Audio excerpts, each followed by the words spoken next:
माननीय कुलाधिपति जी, मुख्य अतिथि जी, कुलपति जी तथा माननीय कार्य परिषद एवं विद्या परिषद के सदस्य मंच पर स्थान ग्रहण करते हुए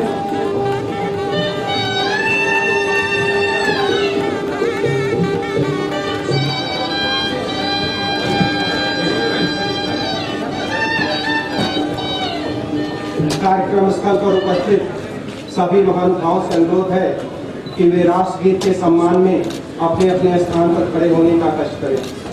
विद्यार्थी राष्ट्रगीत प्रारंभ करें। खेल कर रहे हो यार भाई।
कुलपति महोदय दीप प्रज्वलित कर मां सरस्वती जी के चित्र पर पुष्पांजलि अर्पित करते हुए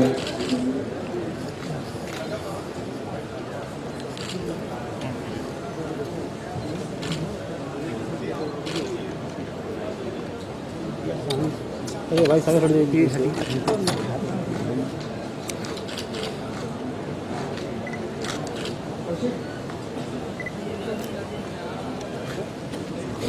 बहुत बहुत धन्यवाद मंचस्थ अतिथिगण।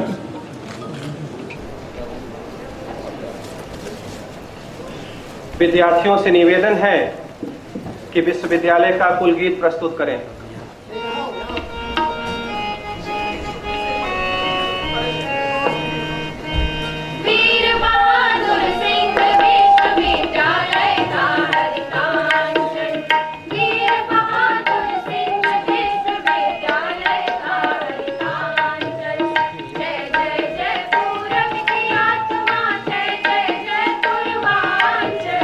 जय जय जय पूरब की आत्मा, जय जय जय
साहब, माननीय कुलाधिपति जी से मुख्य अतिथि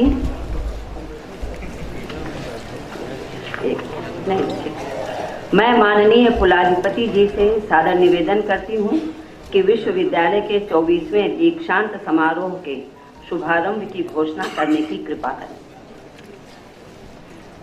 मैं वीर बहादुर सिंह पूर्वांचल विश्वविद्यालय के 24वें दीक्षांत समारोह के शुभारंभ की घोषणा करती हूँ।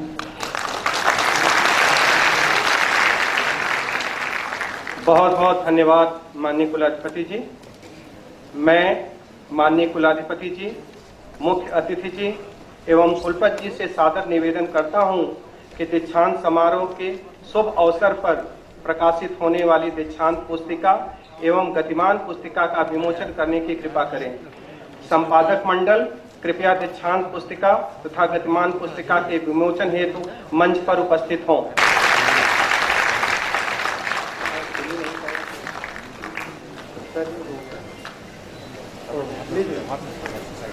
मैं माननीय कुलपति जी से निवेदन करता हूं कि वे माननीय कुलाधिपति जी, मुख्य अतिथि जी तथा अन्य अतिथियों का स्वागत तथा विश्वविद्यालय की संक्षिप्त प्रगति आख्या प्रस्तुत करने की कृपा करें।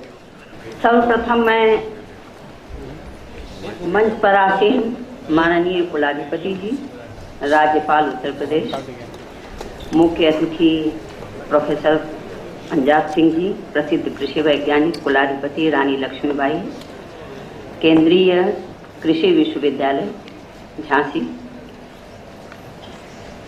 मंच पर आसीन अन्य अतिथिगण, सभागार में उपस्थित जितने भी हमारे अतिथिगण हैं, पत्रकार बंधु हैं, अन्य समाज के माननीय लोग हैं, आप सभी को वसंत पंचमी की शुभकामनाएं देती हूँ। नमस्कार। विश्वविद्यालय के 24वें दीक्षांत समारोह की अध्यक्ष माननीय कुलाधिपति श्री राज्यपाल उत्तर प्रदेश श्रीमती आनंदीबेन पटेल जी, समारोह के सम्माननीय मुख्य अतिथि विश्वविख्यात कृषि वैज्ञानिक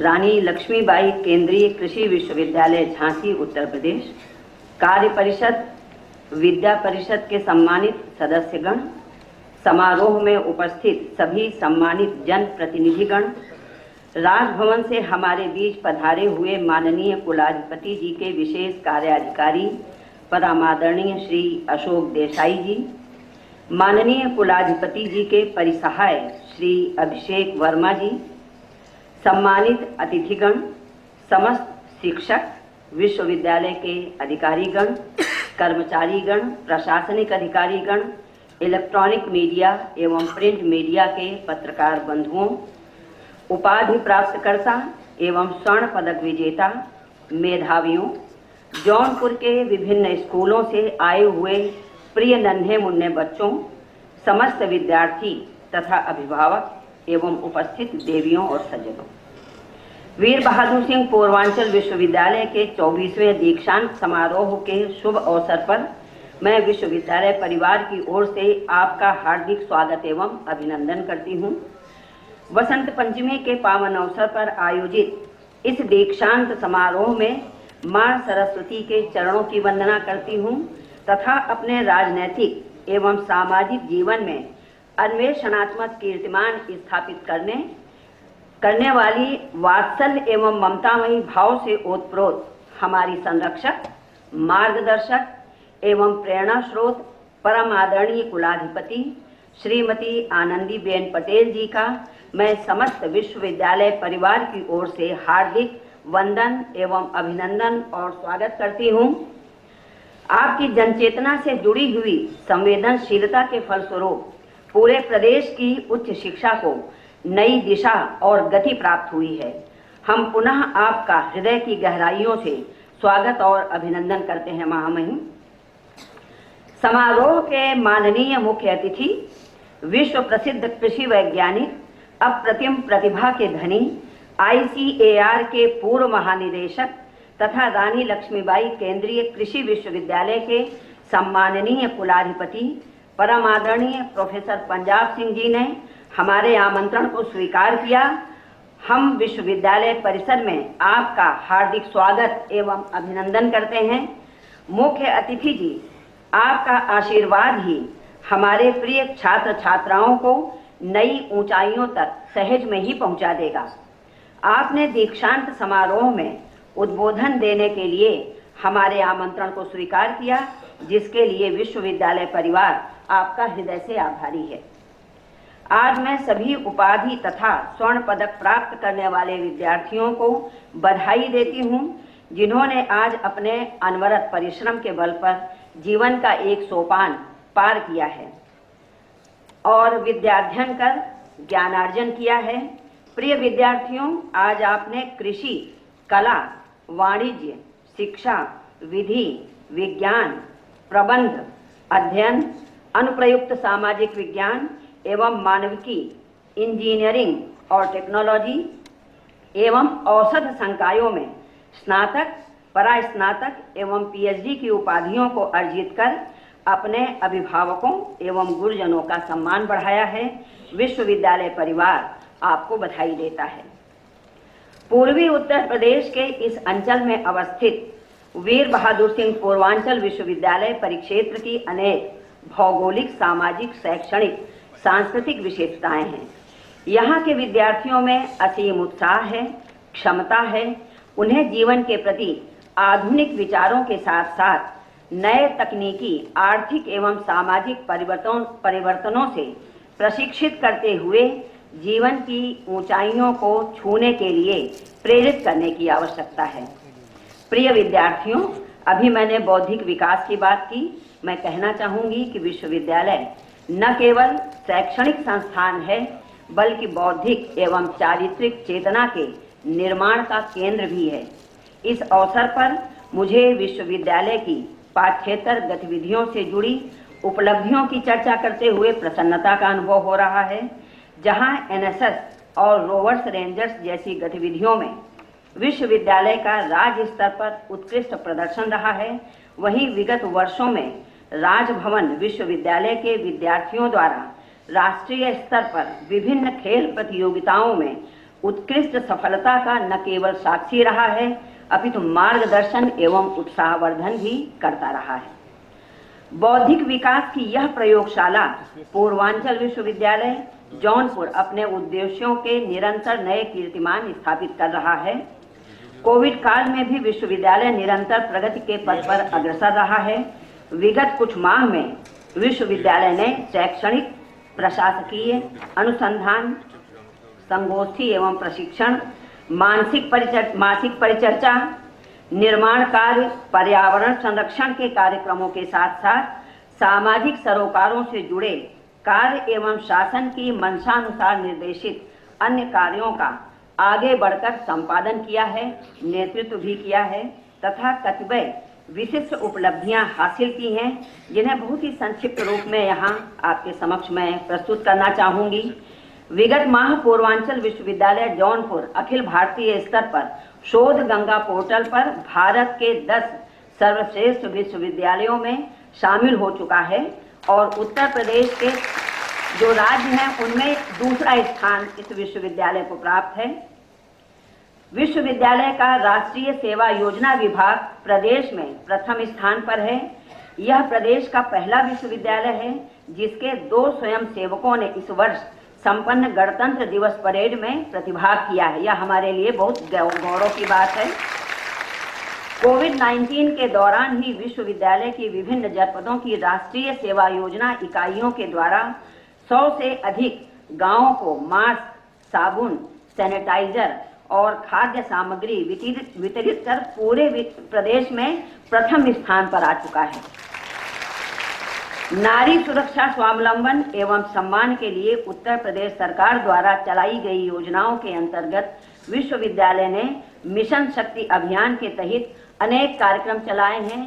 कंबल वितरण किए हैं, खाद्य सामग्री वितरण की है और अस्पतालों में जाकर जो कन्याएं जन्मी हैं उनकी माताओं को जो सेविकाएं हैं उन्होंने पुष्प अर्पित किए, पुष्प दिए। कोविड-19 वैश्विक महामारी के समय में वीर बहादुर सिंह पूर्वांचल विश्वविद्यालय द्वारा ऑनलाइन शिक्षा को बढ़ावा देने के लिए कई महत्वपूर्ण कार्य किए गए। विश्वविद्यालय से संबद्ध महाविद्यालयों एवं विश्वविद्यालय परिसर में संचालित पाठ्यक्रमों को ऑनलाइन पूर्ण कराने के लिए प्राध्यापकों और अन्य जितने भी हमारे प्रोफेसर्स हैं उन्होंने ऑनलाइन प्लेटफॉर्म का प्रयोग करते हुए कक्षाएं संचालित की बड़े पैमाने पर। इसके अतिरिक्त विद्यार्थियों को प्रोजेक्ट निर्देशन, ऑनलाइन इंटर्नशिप, ई कंटेंट एवं वीडियो लेक्चर बनाने का कार्य तथा पाठ्य सामग्री संबंधित नोट्स के ऑनलाइन संदेश प्रेषण करने का कार्य उनके द्वारा किया गया। विश्वविद्यालय के विभिन्न विभागों में गत 6 माह में 2 दर्जन से अधिक वेबिनार किए गए हैं, संगोष्ठियां की गई हैं कोविड-19 के प्रोटोकॉल को ध्यान में रखते हुए। विश्वविद्यालय परिसर में उत्तर प्रदेश राजकीय निर्माण निगम के विगत 10 वर्षों से बंद पड़ी 46 परियोजनाओं का संज्ञान लेकर मुख्य सचिव लोक निर्माण विभाग की सहायता से पुनः प्रारंभ करने का कार्य किया जा चुका है। वीर बहादुर सिंह पूर्वांचल विश्वविद्यालय जौनपुर द्वारा आयोजित बापू बाजार को अब विशिष्ट पहचान मिल चुकी है और विश्वविद्यालय के द्वारा गोद लिए गए 50 गांवों में से कई गांवों में और वृद्धाश्रम में गरीबों के सहायतार्थ कंबल दिए गए, खाद्य सामग्री और अन्य सामग्री का वितरण किया गया। समय समय पर भारत सरकार एवं प्रदेश सरकार के दिशा निर्देशों के अनुपालन में विश्वविद्यालय से संबद्ध महाविद्यालयों की राष्ट्रीय सेवा योजना इकाइयों द्वारा अपने बैनर तले सामान्य एवं विशेष शिविर के अंतर्गत बेटी बचाओ बेटी पढ़ाओ, उज्ज्वला योजना, उन्नत भारत अभियान, कन्या भ्रूण हत्या, लैंगिक भेदभाव, बाल विवाह, साक्षरता, सोशल मीडिया के सामाजिक उपयोग, कौशल विकास, पर्यावरण संरक्षण आदि समाज के उपयोगी विषयों पर लगातार कार्य चल रहे हैं। उत्तर प्रदेश शासन ने भारतीय भाषाओं को प्रोत्साहन देने के लिए इस विश्वविद्यालय में सेंटर ऑफ एक्सीलेंस भाषाओं का उत्कृष्टता केंद्र स्थापित किए जाने का निर्णय लिया है। एक केंद्र यहाँ खुल रहा है 7वां और ये जो विश्वविद्यालय है वह अन्य विश्वविद्यालयों में स्थापित 6 अन्य केंद्रों की निगरानी एवं संचालन करेगा। ये बहुत बड़ी उपलब्धि है विश्वविद्यालय के लिए। उत्तर प्रदेश शासन ने विश्वविद्यालय के जनसंचार विभाग में भारतीय भाषाओं को प्रोत्साहन देने के लिए अनुवाद उत्कृष्टता केंद्र स्थापित किया है। ये भी हमारे लिए गर्व का विषय है। यह केंद्र राष्ट्रीय शिक्षा नीति 2020 के प्रावधानों के अनुरूप भारतीय भाषाओं के प्रोत्साहन में अपनी महत्वपूर्ण भूमिका निभाएगा तथा अनेक भाषाओं के जो साहित्यकार हैं उनकी कृतियों का अनुवाद लगातार शुरू हो जाएगा। विश्वविद्यालय ने ऑनलाइन अवार्ड वेरिफिकेशन कराने का सिस्टम तैयार किया है। इसके तहत अब दुनिया के किसी भी कोने में बैठकर एक क्लिक के द्वारा अंक पत्र का सत्यापन विद्यार्थी कर सकता है। उत्तर प्रदेश शासन की पहल पर विश्वविद्यालय परिक्षेत्र में नव स्थापित 3 राजकीय महाविद्यालयों में अभी 3 राजकीय महाविद्यालय बन रहे हैं जो पूर्वांचल विश्वविद्यालय के कॉन्स्टिट्यूएंट कॉलेज होंगे। तो उनमें विश्वविद्यालय से 14 पाठ्यक्रम भिजवाए गए हैं उच्च शिक्षा में और जैसे ही वो प्रस्ताव प्रेषित हो जाएंगे करने के बाद वो जैसे ही वहाँ स्वीकृत हो जाएंगे इनका संचालन उन महाविद्यालयों में किया जाएगा। परम आदरणीय कुलाधिपति जी, आपके संरक्षण में हम अपने लक्ष्य प्राप्ति की ओर प्रयासरत हैं। आपके मार्गदर्शन से हमारा विश्वविद्यालय अपने निर्धारित उद्देश्यों को निरंतर प्राप्त कर सकेगा।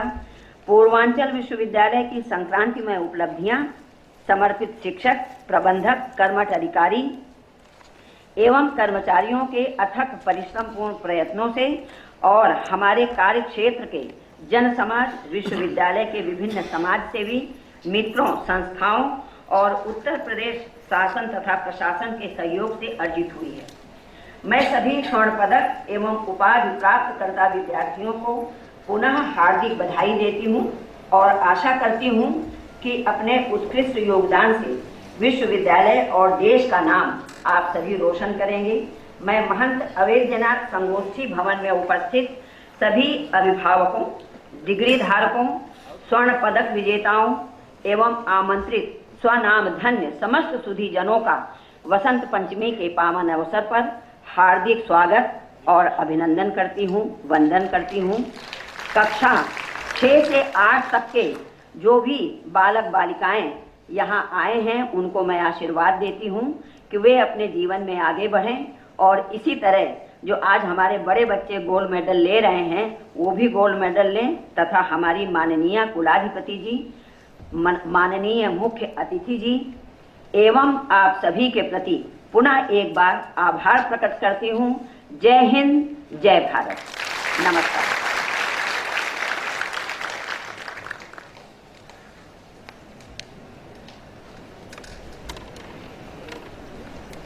मैं माननीय कुलपति जी से निवेदन करता हूं कि वे अभ्यर्थियों को दीक्षा प्रदान करने की कृपा करें।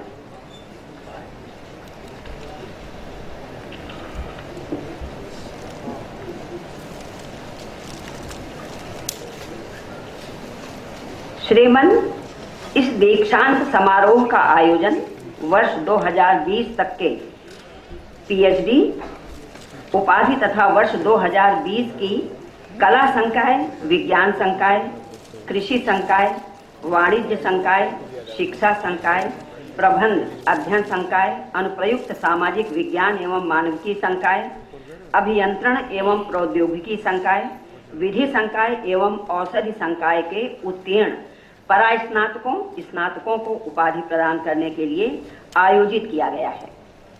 माननीय कुलाधिपति जी की अनुमति से मैं उपाधि प्राप्तकर्ताओं को अनुशासनोपदेश प्रदान करती हूँ। सभी उपाधि प्राप्तकर्ता अपने स्थान पर खड़े हो जाएं। अध्ययन की समाप्ति पर तुम लोगों के लिए मेरा यह उपदेश है, सत्य बोलो, धर्म का आचरण करो, स्वाध्याय में प्रमाद न करो, अपने आचार्य की सेवा में अभीष्ट धन अर्पित करके गृहस्थाश्रम में प्रवेश करते हुए संतान परंपरा को उच्छिन्न न करो। थोड़ी जोर से बोले बच्चे। सत्य में प्रमाद ना करो, धर्म में प्रमाद ना करो, कुशल व्यय में प्रमाद ना करो, ऐश्वर्य कार्य में प्रमाद ना करो, स्वाध्याय एवं प्रवचन में प्रमाद ना करो। देव और पितरों के कार्य में प्रमाद ना करो, माता को देवता समझो, पिता को देवता समझो, आचार्य को देवता समझो, अतिथि को देवता समझो। जो निर्दोष कर्म हो उन्हें करो, दूसरे कर्मों को नहीं। तुम्हारे जो शुद्ध आचरण हैं तुम्हें उन्हीं पर उपासना करनी चाहिए, दूसरे कर्मों पर नहीं। जो हमारे श्रेष्ठ विद्वान हो उन्हें आसन देकर आश्वस्त करना चाहिए, श्रद्धा से देना चाहिए, अश्रद्धा से नहीं। ऐश्वर्य के अनुसार देना चाहिए, मैत्री भाव से देना चाहिए। यदि तुम्हें कर्म या आचरण के विषय में संदेह हो तो समाज में जो विचारवान, कर्मठ, संवेदनशील, धर्मनिष्ठ तथा विद्वान हो वे उस विषय में जो व्यवस्था करें तुम वैसा ही करो। इसी प्रकार जिन पर मिथ्या आरोप लगाए गए हों उनके विषय में भी समाज में जो विचारवान, कर्मठ, संवेदनशील, धर्मनिष्ठ तथा अधिकारी विद्वान हो वे जैसा उनके साथ व्यवहार करें वैसा ही तुम भी करो। यह आदेश है, यह उपदेश है, यह वेद का रहस्य है, यह अनुशासन है। इस प्रकार की उपासना करनी चाहिए, ऐसी ही उपासना करनी चाहिए। आपका मार्ग मंगलमय हो। सभी उपाधिकर्ता अपने स्थान पर बैठ जाएं। मैं माननीय कुलाधिपति जी से ये निवेदन करती हूँ कि आपके आदेश से उपाधि धारकों को, जो पीएचडी उपाधि धारक हैं, उनको मैं प्रस्तुत करने का निर्देश दूं। कुल सचिव अभ्यर्थियों को प्रस्तुत करें। मैं माननीय कुलपति जी से निवेदन करता हूं कि वे पीएचडी के अभ्यर्थियों को उपाधि प्रदान करने की कृपा करें। मैं संकाय अध्यक्षों से निवेदन करता हूं कि वे अपने अपने संकाय के अभ्यर्थियों को प्रस्तुत करें। तैयार हैं? कला संकाय के पीएचडी उपाधि के अभ्यर्थी प्रस्तुत किए जाएं।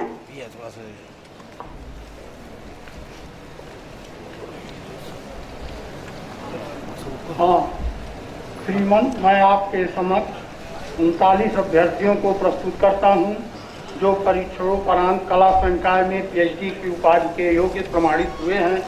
आपसे निवेदन है कि इन्हें इस उपाधि के लिए स्वीकार करें। वीर बहादुर सिंह पूर्वांचल विश्वविद्यालय के कुलपति के निहित अधिकार से मैं आपको कला संकाय में पीएचडी की उपाधि के लिए स्वीकार करती हूं और आदेश देती हूं कि आप आजीवन अपने को इस उपाधि के योग्य प्रमाणित करते रहें। विज्ञान संकाय के पीएचडी उपाधि के अभ्यर्थी प्रस्तुत किए जाएं। विज्ञान संकाय के पीएचडी उपाधि के अभ्यर्थी अग्रसर हों। श्रीमान, मैं आपके समक्ष 15 अभ्यर्थियों को प्रस्तुत करता हूं जो परीक्षोपरांत विज्ञान संकाय में पीएचडी उपाधि के योग्य प्रमाणित हुए हैं। आपसे निवेदन है कि इन्हें इस उपाधि के लिए स्वीकार करें। वीर बहादुर सिंह पूर्वांचल विश्वविद्यालय के कुलपति के निहित अधिकार से मैं आपको विज्ञान संकाय में पीएचडी की उपाधि के लिए स्वीकार करती हूं और आदेश देती हूं कि आप आजीवन अपने को इस उपाधि के योग्य प्रमाणित करते रहें। कृषि संकाय के पीएचडी उपाधि के अभ्यर्थी प्रस्तुत किए जाएं। कृषि संकाय के पीएचडी उपाधि अभ्यर्थी अग्रसर हों। श्रीमान, मैं आपके समक्ष एक अभ्यर्थी को प्रस्तुत करता हूं जो परीक्षोपरांत कृषि संकाय में पीएचडी उपाधि के योग्य प्रमाणित हुआ है। आपसे निवेदन है कि इन्हें इस उपाधि के लिए स्वीकार करें।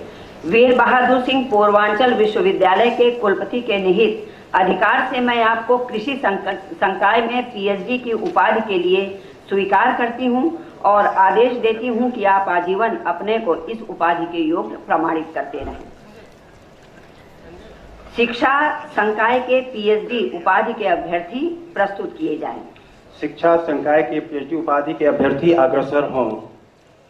श्रीमान, मैं आपके समक्ष 10 अभ्यर्थियों को प्रस्तुत करता हूं जो परीक्षोपरांत शिक्षा संकाय में पीएचडी उपाधि के योग्य प्रमाणित हुए हैं। आपसे निवेदन है कि इन्हें इस उपाधि के लिए स्वीकार करें। वीर बहादुर सिंह पूर्वांचल विश्वविद्यालय के कुलपति के निहित अधिकार से मैं आपको शिक्षा संकाय में पीएचडी की उपाधि के लिए स्वीकार करती हूं और आदेश देती हूं कि आप आजीवन अपने को इस उपाधि के योग्य प्रमाणित करते रहें। विधि संकाय के पीएचडी उपाधि के अभ्यर्थी प्रस्तुत किए जाएं। विधि संकाय के पीएचडी उपाधि के अभ्यर्थी अग्रसर हों। श्रीमान, मैं आपके समक्ष 2 अभ्यर्थियों को प्रस्तुत करता हूं जो परीक्षोपरांत विधि संकाय में पीएचडी उपाधि के योग्य प्रमाणित हुए हैं। आपसे निवेदन है कि इन्हें इस उपाधि के लिए स्वीकार करें। वीर बहादुर सिंह पूर्वांचल विश्वविद्यालय के कुलपति के निहित अधिकार से मैं आपको विधि संकाय में पीएचडी की उपाधि के लिए स्वीकार करती हूं और आदेश देती हूं कि आप आजीवन अपने को इस उपाधि के योग्य प्रमाणित करते रहें। श्रीमान, मैं वर्ष 2020 की स्नातक स्नातकोत्तर परीक्षाओं में अपने अपने संकायों में प्रथम प्रयास में उत्तीर्ण व सर्वोच्च अंक प्राप्त करने वाले 73 उपस्थित अभ्यर्थियों को विश्वविद्यालय स्वर्ण पदक के लिए प्रस्तुत करता हूं। मैं वीर बहादुर सिंह पूर्वांचल विश्वविद्यालय के कुलपति के निहित अधिकार से इन सभी को उपाधि और मेडल के योग्य स्वीकार करती हूं और आदेश देती हूं कि आप सभी अपने आप को इस उपाधि और मेडल के योग्य प्रमाणित करते रहें। श्रीमान, मैं उपाधि पाने वाले अनुपस्थित विद्यार्थियों को जिनके नाम उपाधि पंजिका में दर्ज है प्रस्तुत कर रहा हूं। इनकी परीक्षा ले ली गई है और ये उपाधि मेडल हेतु योग्य प्रमाणित हो चुके हैं। मेरी प्रार्थना है कि इन्हें उक्त उपाधि उनकी अनुपस्थिति में प्रदान की जाए। मैं वीर बहादुर सिंह पूर्वांचल विश्वविद्यालय के कुलपति के निहित अधिकार से अनुपस्थित विद्यार्थियों को उपाधि और मेडल के लिए योग्य स्वीकार करती हूं और आदेश देती हूं कि ये सभी अपने आप को इस उपाधि और मेडल के योग्य प्रमाणित करते रहें। स्वर्ण पदक प्राप्त करने वाले सभी अभ्यर्थी कतारबद्ध होते हुए बुलाए जाने वाले क्रम में मंच पर उपस्थित होंगे। BTech mechanical engineering Mayank Singh,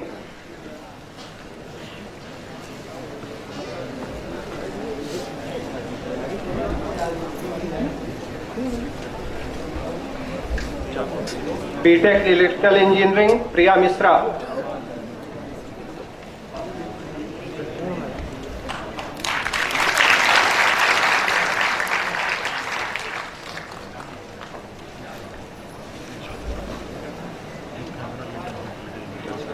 BTech electronics and communication engineering Tejaswini Goswami.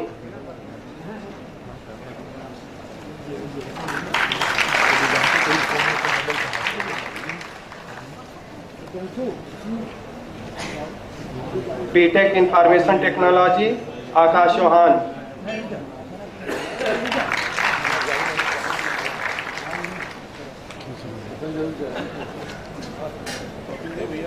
BTech computer science and engineering Priyanka Yadav.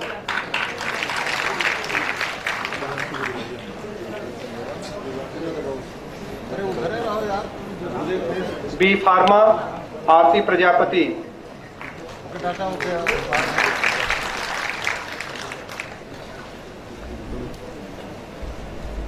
BA Pooja Singh.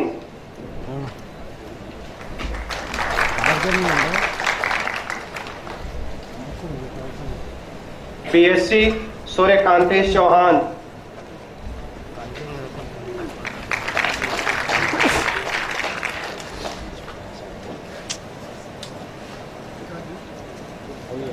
BCom Shiv शक्ति।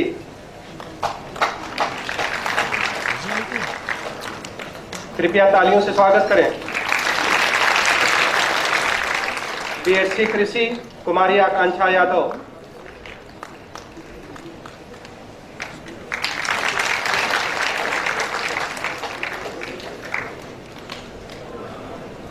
BP Kumari Arundhati Singh.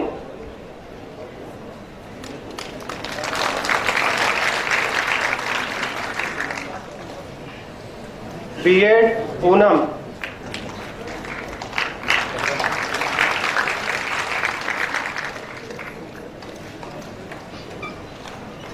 LLB Shashank Mishra.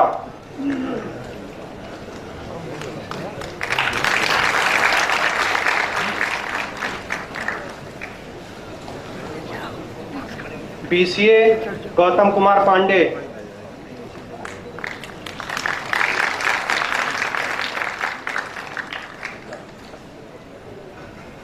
BBA Tanmay Krishna Sarraf.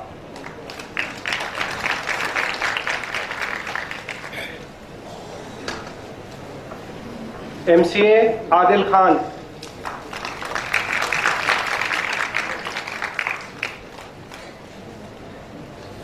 MBA e commerce Anandika Yadav.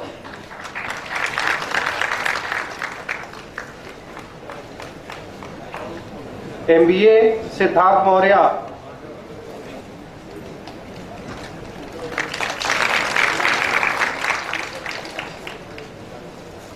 MBA agri business Ravi Kumar Agnihotri.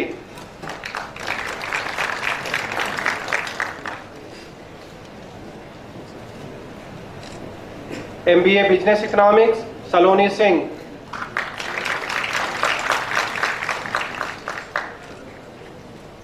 MBA finance and control Praval Kapoor.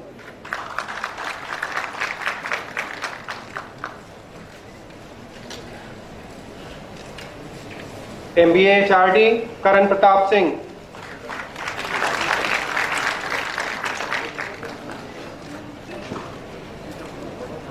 MSc biochemistry Tripti Srivastava.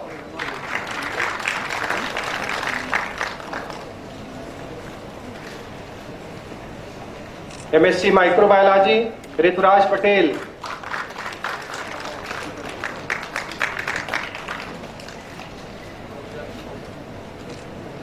MSc biotechnology Ismat Baqar.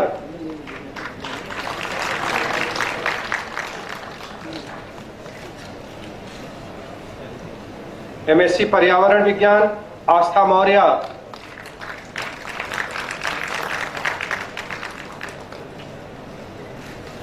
MSc रसायन विज्ञान प्रतिभा Patel.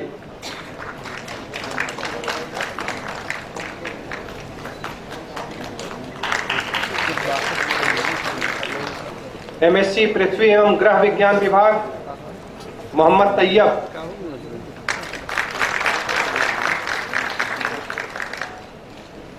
MSc MA गणित कुमारी Shreya Yadav,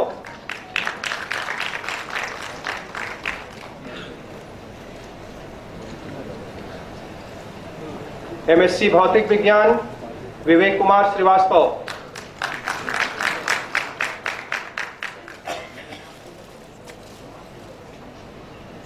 MA व्यवहारिक मनोविज्ञान Sama Bano,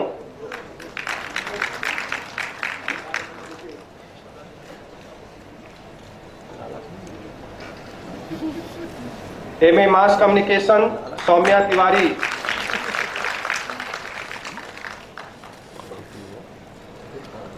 MA mass communication Atul Maheshwari स्वर्ण पदक सौम्या तिवारी,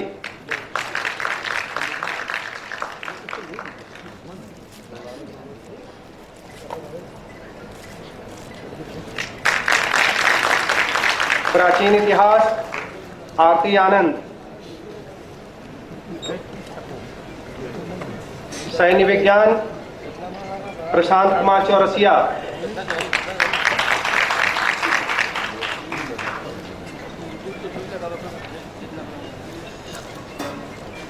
शिक्षा शास्त्र कुमारी नेहा,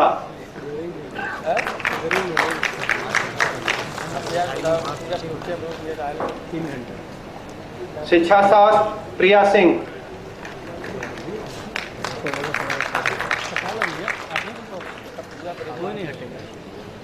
अंग्रेजी सिंपा मिश्रा,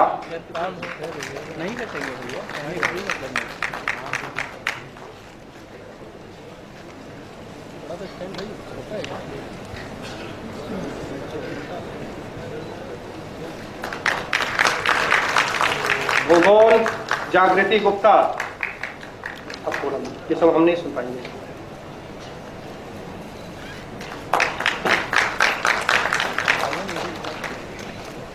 कृपया करतल ध्वनि से स्वागत करते रहे, छात्रों का उत्साहवर्धन करते रहे। हिंदी गौरव सिंह, संगीत सितार सुशील कुमार सिंह,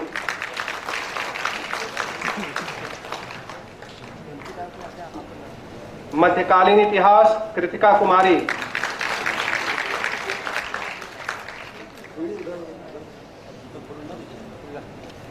मध्यकालीन इतिहास संजीव कुमार,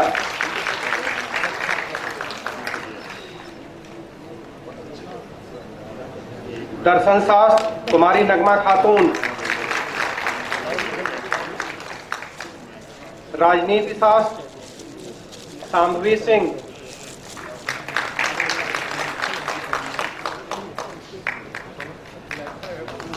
संस्कृत फ्रांसो सिंह,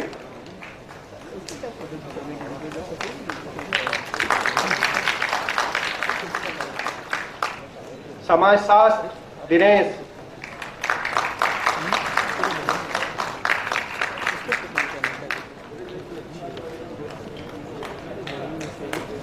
उर्दू गजाला परवीन,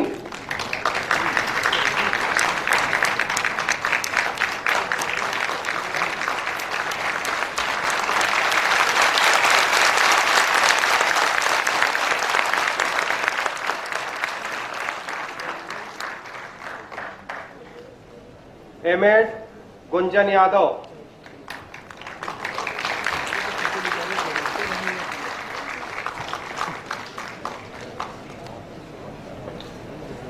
वनस्पति विज्ञान सोनू यादव,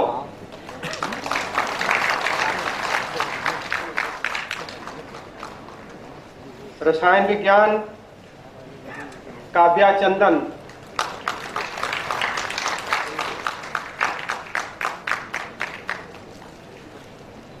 गणित कुमारी रश्मि,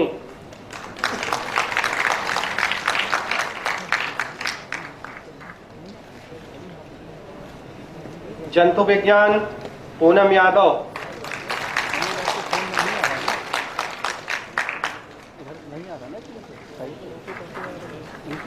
animal husbandry and dairying Naveen Kumar. कृपया तालियों से छात्रों का उत्साहवर्धन करते रहे।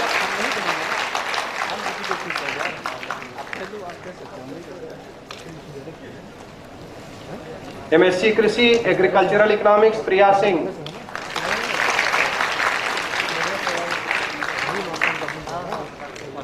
Genetics and plant breeding Sharda Suman.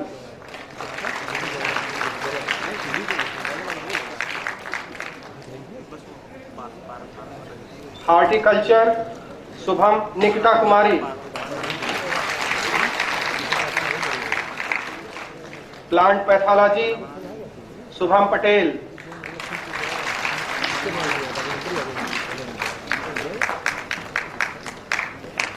Agronomy Deepa Kushwaha.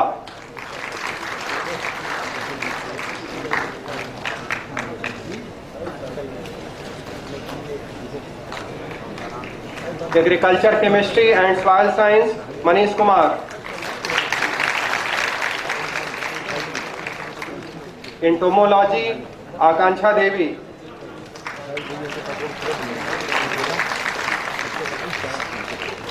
Agriculture extension Pradeep Kumar Yadav.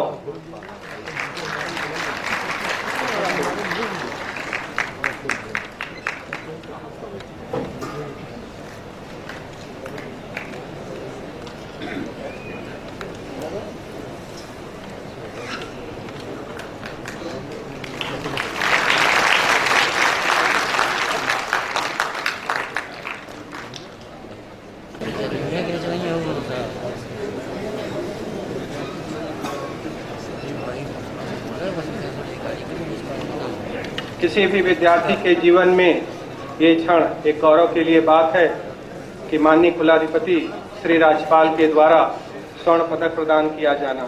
कृपया अपना स्थान ग्रहण करें। अब मैं माननीय कुलाधिपति जी के अनुमति से कुल 51 छोटे राजकीय स्कूलों के बच्चों को फल तथा पाठ्य सामग्री से सम्मानित करने हेतु प्रस्तुत करता हूँ।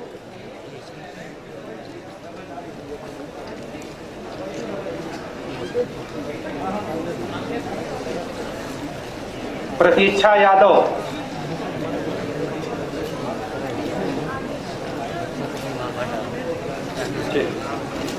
सभी बच्चों को एक साथ डॉक्टर राकेश जी कतारबद्ध करवा लें।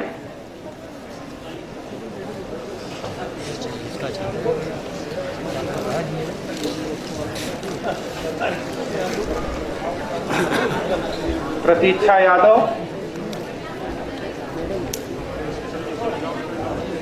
मंचन,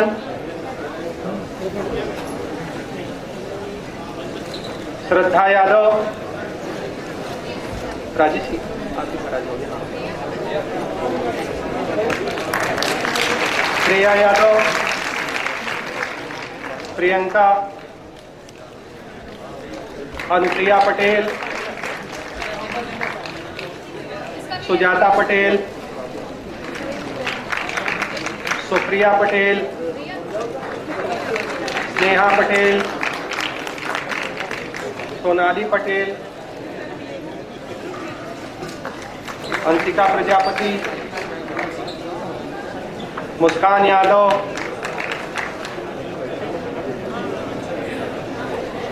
अंतिमा, नंदिनी, वंदना निषाद, अनामिका निषाद, सुप्रिया चौधरी, वर्षा निषाद, फिजा बानो, समीक्षा, मल्लिका आहूजा, रोशनी, कशिश, अलका, मोहम्मद अरमान, सहनवाज, नीलेश, किसान,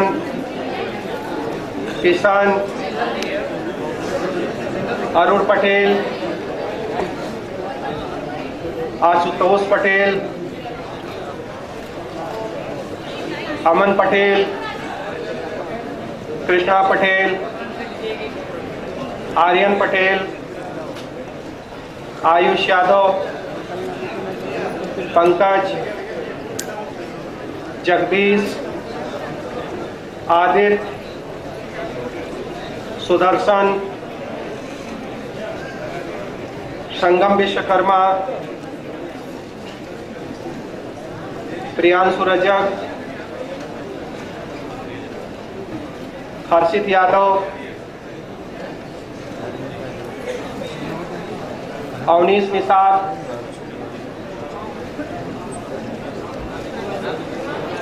विकास विश्वकर्मा।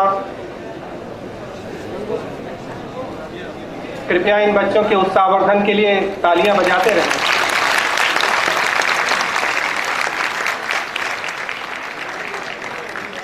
दीपक, इन बच्चों के जीवन का ये बहुत ही अप्रतिम पल है। कृपया इनका उत्साहवर्धन आप लगातार तालियों से करते रहें। दीपक, साहिल,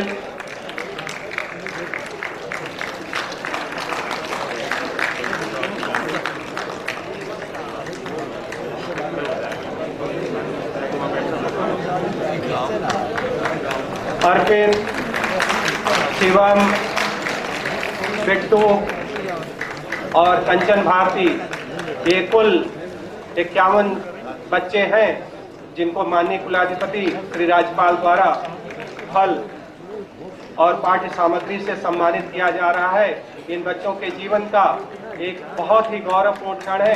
कृपया करतल ध्वनि से इन बच्चों का स्वागत करने का कृपा करें।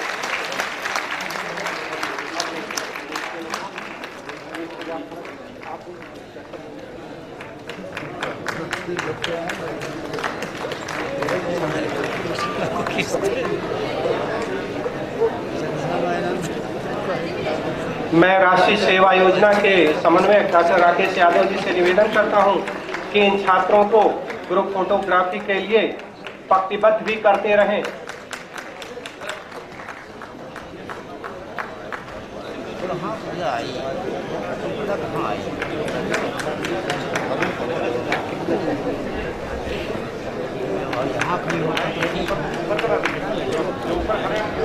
जो ऊपर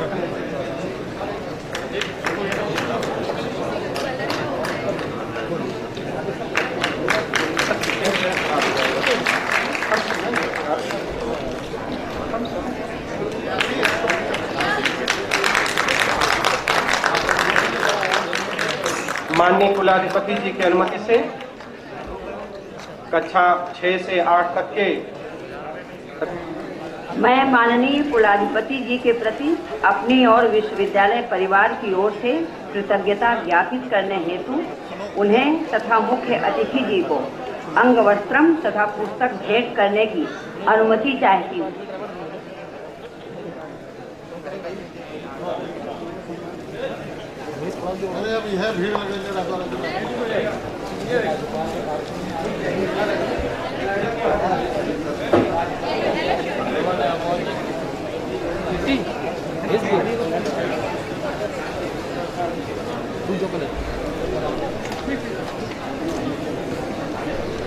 कृपया करतल ध्वनि से माननीय कुलाधिपति जी का स्वागत किया जाए।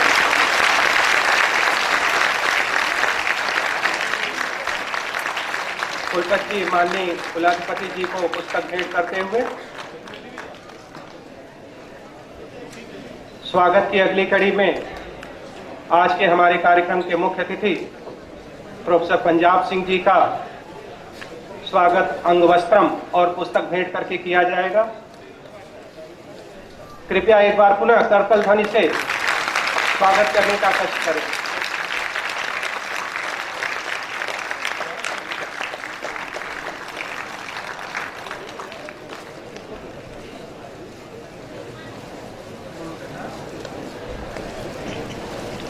बहुत बहुत धन्यवाद माननीय कुलपति जी।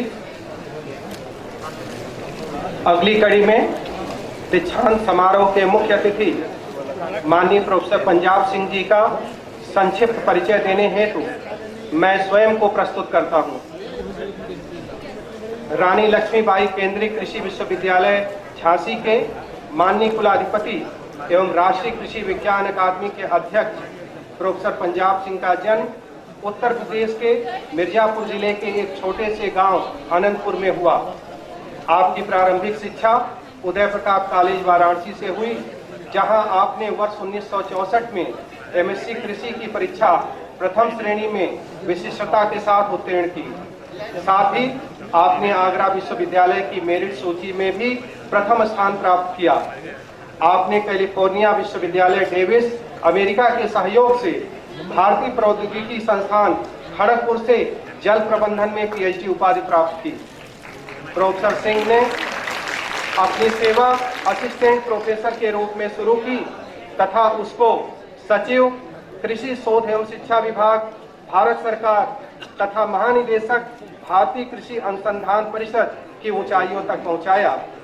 आपने बहुत सारे महत्वपूर्ण जिम्मेदारी वाले पदों यथा कृषि अर्थशास्त्री, विभाग प्रमुख, सहायक महानिदेशक भारतीय कृषि अनुसंधान परिषद, निदेशक भारतीय चारागाह एवं चारा अनुसंधान संस्थान झांसी, निदेशक भारतीय कृषि शोध संस्थान, कुलपति जवाहरलाल नेहरू कृषि विश्वविद्यालय जबलपुर का निर्वहन किया। आपको विभिन्न राष्ट्रीय एवं अंतर्राष्ट्रीय संस्थानों द्वारा लाइफ टाइम अचीवमेंट अवार्ड भी प्राप्त हो चुके हैं। प्रोफेसर सिंह राज्य और केंद्रीय विश्वविद्यालयों के कुलपतियों, राष्ट्रीय स्तर के संस्थानों यथा राष्ट्रीय ग्रामीण संस्थान परिषद हैदराबाद के निदेशक, विश्वविद्यालय अनुदान आयोग के अध्यक्ष इत्यादि वरिष्ठ पदों के चयन के लिए गठित सर्च समितियों के सदस्य तथा अध्यक्ष भी रहे हैं। आप विभिन्न विश्वविद्यालयों की सभाओं तथा national academy of agricultural sciences के सदस्य रहे हैं। प्रोफेसर सिंह ने भारत सरकार के मुख्य वैज्ञानिक सलाहकार कार्यालय में कृषि एवं ग्रामीण तकनीकी सलाहकार तथा मंत्रालय के वैज्ञानिक सलाहकार समिति के सदस्य के रूप में 2 कार्यकाल तक अपनी सेवाएं दी हैं। आपने विभिन्न प्रतिनिधि मंडल के नेतृत्वकर्ता तथा विशेषज्ञ सदस्य के रूप में विभिन्न महाद्वीपों के लगभग 30 देशों की विदेश यात्राएं की हैं। आपने राष्ट्रीय और राज्य स्तर की शिक्षा और अनुसंधान संस्थानों और विश्वविद्यालयों को उत्कृष्ट आकार प्रदान करने के अतिरिक्त जल प्रबंधन, फसल उत्पादन और प्रबंधन प्रणालियों के क्षेत्र में महत्वपूर्ण वैज्ञानिक योगदान दिया है। आपके कुशल नेतृत्व के कारण ही ITBHU एवं IMSBHU के स्तर का उन्नयन करते हुए ITBHU को IITBHU का दर्जा प्राप्त हुआ और IMSBHU में एक बड़ा ट्रामा केंद्र स्थापित हो सका। ऐसे माननीय मुख्य अतिथि को अपने बीच पाकर हम अपने आप को बहुत ही गौरवान्वित महसूस कर रहे हैं।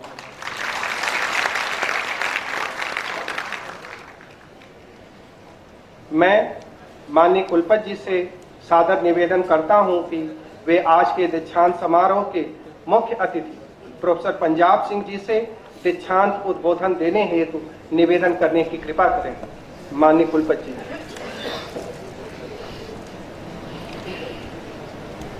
मैं आज के दीक्षांत समारोह के मुख्य अतिथि विश्वविख्यात कृषि वैज्ञानिक परम आदरणीय प्रोफेसर पंजाब सिंह जी, कुलाधिपति रानी लक्ष्मीबाई केंद्रीय कृषि विश्वविद्यालय झांसी उत्तर प्रदेश से सादर अनुरोध करती हूं कि वे दीक्षांत उद्बोधन देने की कृपा करें।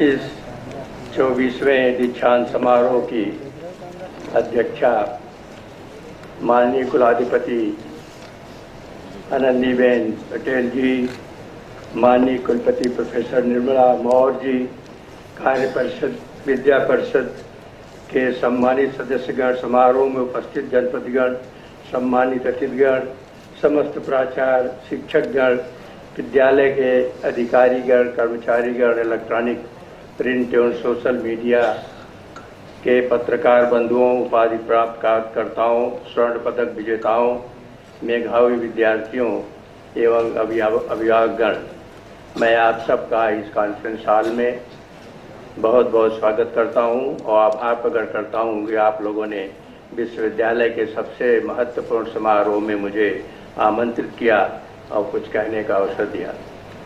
सर्वप्रथम मैं विश्वविद्यालय के विभिन्न विषयों के स्नातक पर स्नातक स्तर पर स्वर्ण पदक विजेता, मेधावी छात्र छात्राओं तथा अन्य उपाधियों को वर्धित करने वाले विद्यार्थियों को बधाई देते हुए शुभकामनाएं प्रेषित करता हूं कि आप देश के ही नहीं पूरे विश्व में जहाँ भी जाएं अपना कीर्तिमान स्थापित करें, जहाँ भी आपको अवसर मिले अपना नाम आगे करें।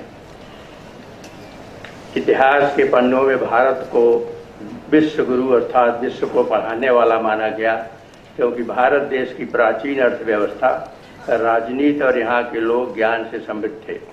भारत की योग पद्धति, महर्षि सुश्रुत द्वारा प्रदत्त शल्य चिकित्सा सर्जरी, महर्षि आर्यभट्ट का दिया हुआ शून्य, दुनिया को ज्योतिष शास्त्र की अनदेखी भेद, प्राचीन भाषा संस्कृति से देवनागरी भी कहा जाता है, आदि कारणों से पूर्व से लेकर पश्चिम तक सभी लोग इस देश का लोहा मानते थे।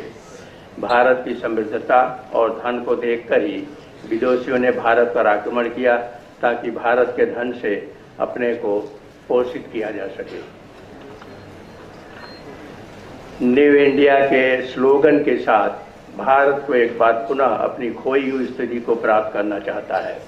हम सब इन दिनों की वैभव से तरसते हैं, जो हमारे लोक विचार के शिखर पर जा पहुंचे थे, दिव्यता की महान समझ प्राप्त की थी और जीवन यापन के उत्कृष्ट तरीकों को आविष्कार किया था, परंतु विश्व गुरु पर सरलता से वापस नहीं लिया जा सकता।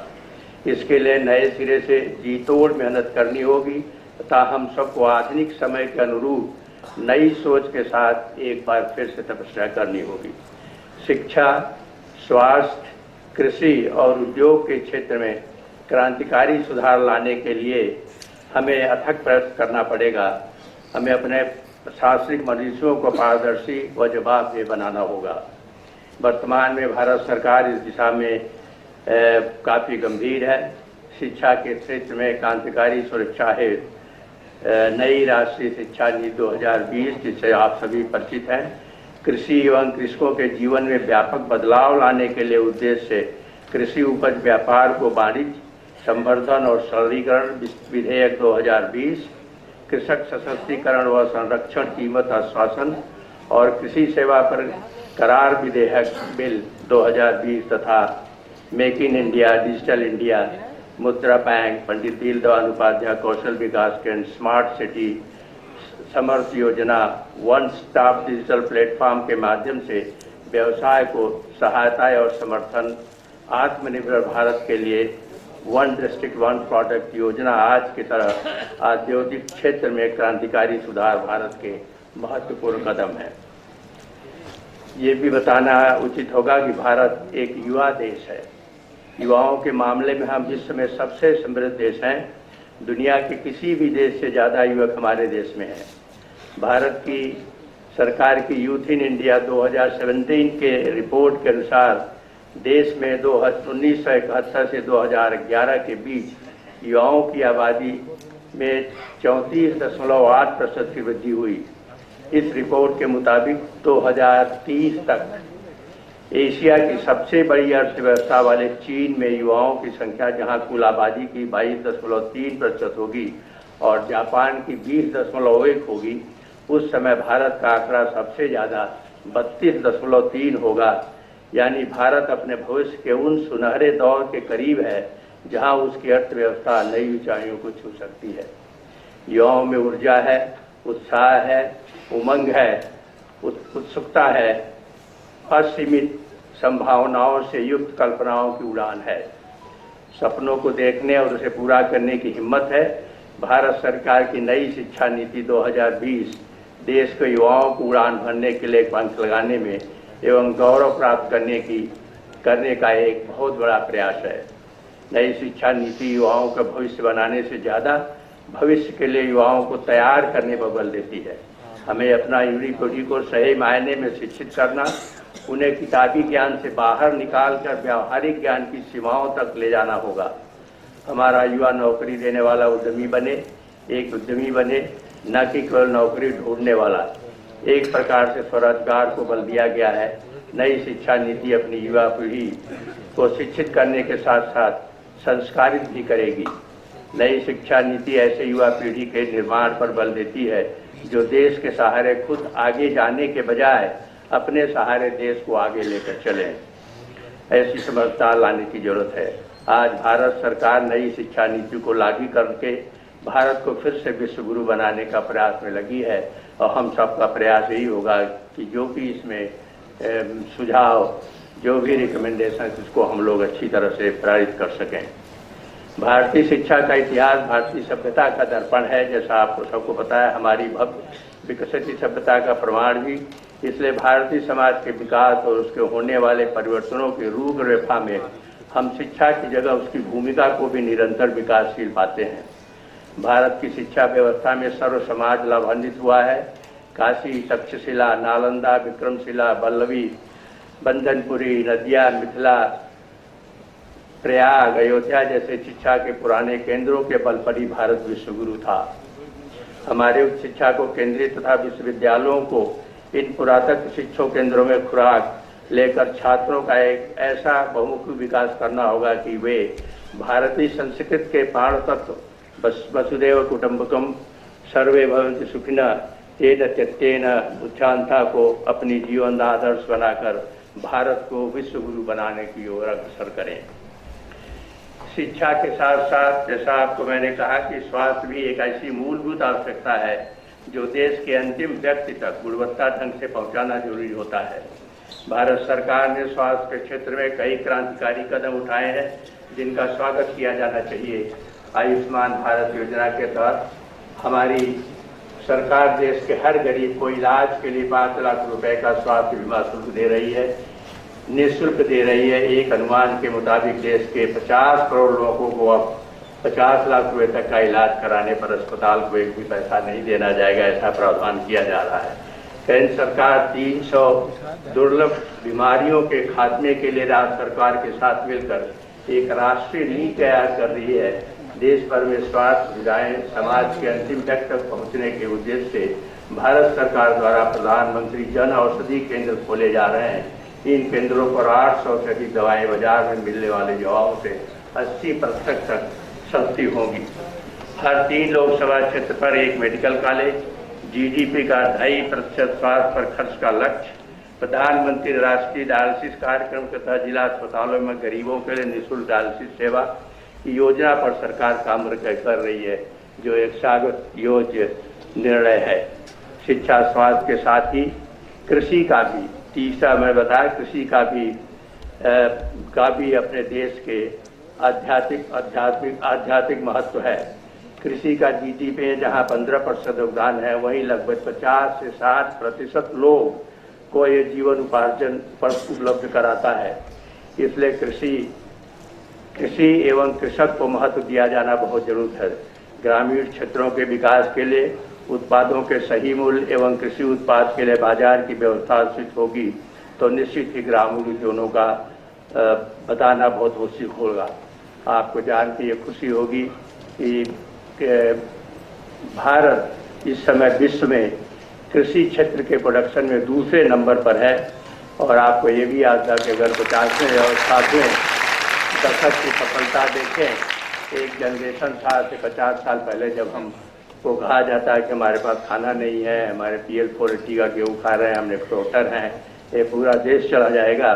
और आज बड़े गर्व के साथ हम सभी कहते हैं कि न केवल हमने इतना प्रोडक्शन किया है, न हम अपना केवल देश खिला रहे हैं, बल्कि हम अपने पड़ोसी देशों को भी, हम एक नेट इंपोर्टर से अब एक एक्सपोर्टर हो गए हैं।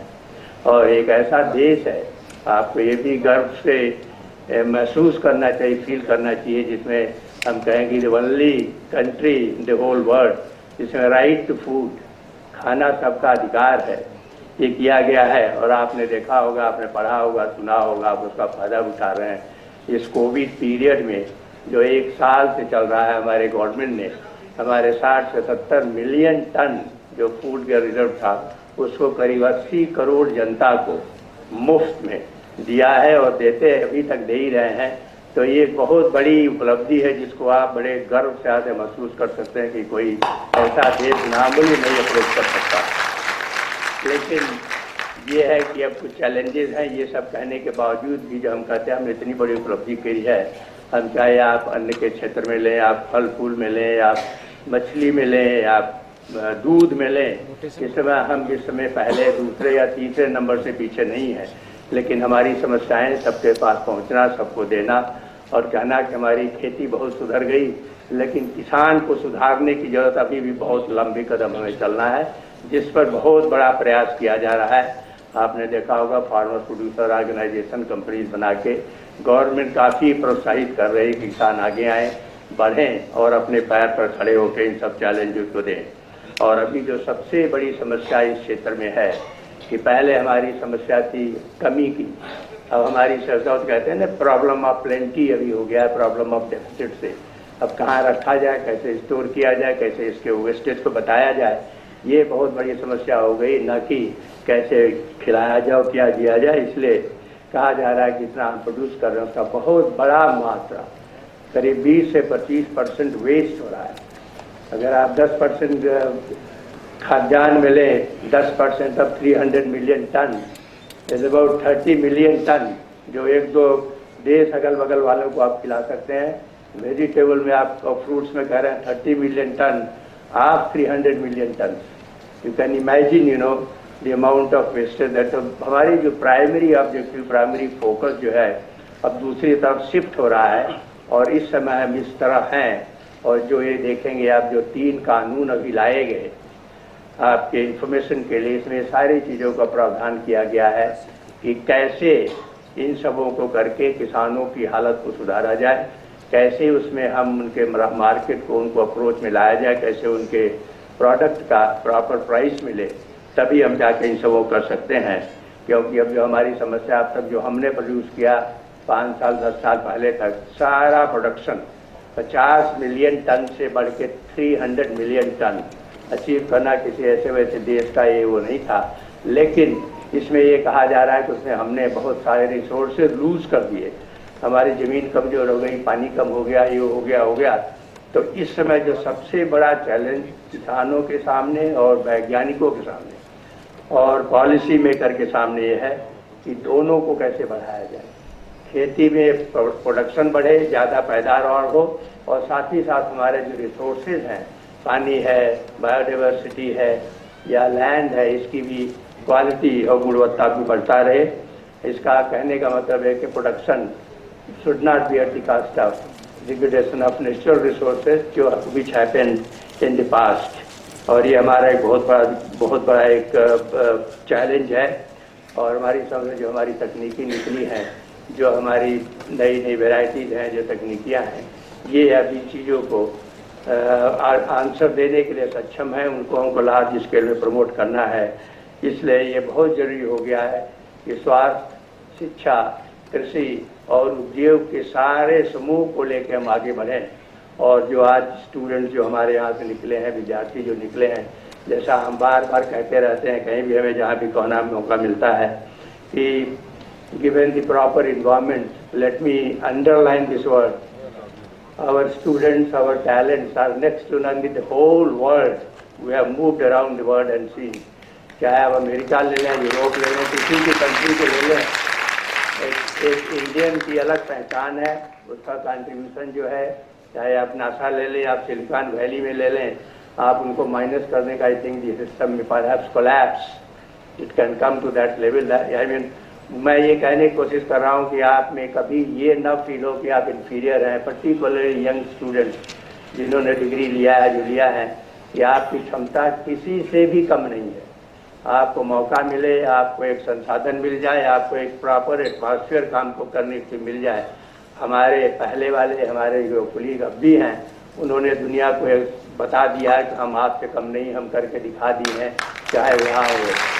तो बच्चों, मेरी आप सबसे यही आप सबको गुजारिश है, आदेश है, आपके लिए संबोधन है कि आप अपने में इतनी हिम्मत लेकर चलो कि आप किसी से भी कम नहीं हो। आपको एनवायरनमेंट मिलेगा, चीज़ें क्रिएट की जा रही हैं, और आप जिस भी क्षेत्र में हो आप करके दिखाओगे। और जिस तरह से ये चीज़ें बदलने की रफ्तार लेती दिख रही हैं, अगर हम लोग इस तरह से करेंगे, हो सकता है नेक्स्ट फ्यू ईयर्स हमको लोग अब ये कहेंगे। एक समय था जब हम लोग सोचते थे, कोई कहता था भारत से आए हैं, विदेश में पढ़ने गए 50-60 साल पहले।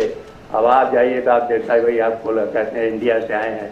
That means you are now look at a very upfront, you have a greater challenge for you now then ever before. तो आप वो एनर्जी लेके जाओ, आप वो शक्ति लेके जाओ कि कोई कहीं भी हो, आप उसके सामने अगर आपको वही मौका दिया जाए, रीज़न उसका ये है कि आप मेहनत करते हो, आप उसमें लगे रहते हो, आप करके दिखाते हो, और वही इन्वायरमेंट जो यहाँ आपको मिल जाए तो हमें लगता है कि आप बहुत सारी चीज़ें कर सकते हो। और अब जो हमारा सबका प्रयत्न है, गवर्नमेंट का है, कि वो इन्वायरमेंट क्रिएट किया जाए, वो आपको फैसिलिटीज दी जाए, वो सुविधाएं दी जाए जिससे आपकी क्षमता का पूरा उपयोग किया सकते। अब इस अवसर पर मैं पुनः आप सबका स्वागत करता हूं, उन विद्यार्थियों को, बच्चों को जिन्होंने सबने जो डिग्री ली आज, जो स्वर्ण पदक लिए, जो PhD की उपाधि लिए, उनको सब मैं बधाई देता हूं और भगवान से प्रार्थना करता हूं उनका भविष्य बहुत उज्जवल हो, वो जहाँ जाए, जहाँ नाम करें। और अंत में मैं कुलपति महोदया, कुलाधिपति महोदया का बहुत बहुत आभार प्रकट करता हूं कि मुझे यहाँ आने का मौका दिया, उनके सामने कुछ कहने का मौका मिला, और मैं इन्हीं शब्दों के साथ आप सबको एक बार पुनः धन्यवाद देके बोलता हूँ। जय हिंद, जय भारत, थैंक यू। बहुत बहुत धन्यवाद माननीय मुख्य अतिथि जी। आपका सरगर्भित उद्बोधन हम सभी के लिए निश्चित रूप से प्रेरणा स्रोत का कार्य करेगी। मैं माननीय कुलपति जी से सादर निवेदन करता हूं कि वे आज के दीक्षांत समारोह की अध्यक्षता कर रही माननीय कुलाधिपति महोदय से अध्यक्षीय संबोधन हेतु निवेदन करने की कृपा करें। माननीय कुलपति जी। मैं माननीय कुलाधिपति जी से सादर निवेदन करती हूं कि आज के कार्यक्रम हेतु अध्यक्षीय संबोधन देने की कृपा करें।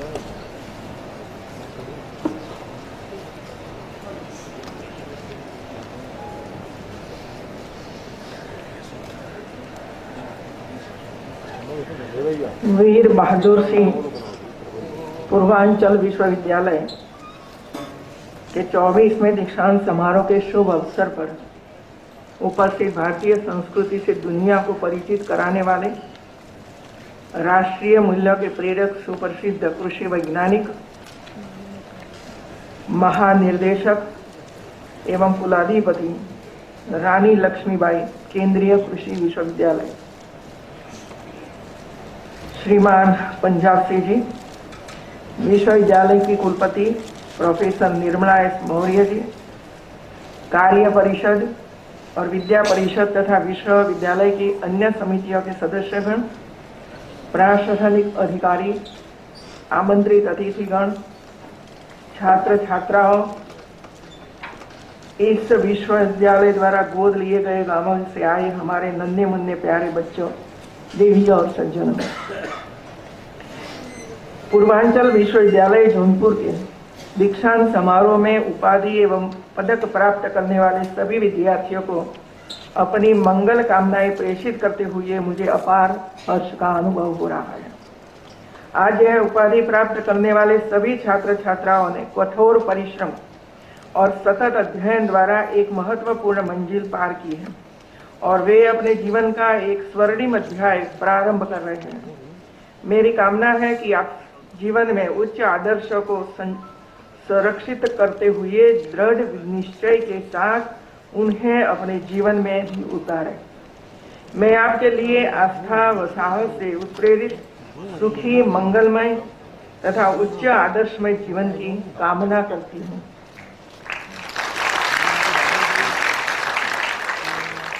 बसंत पंचमी के पावन अवसर पर आयोजित दीक्षांत समारोह अत्यंत महत्वपूर्ण अवसर होता है।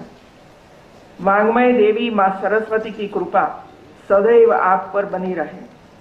आगामी जीवन यात्रा में आप द्वारा अर्जित उच्च शिक्षा एक बड़ा संबल बने।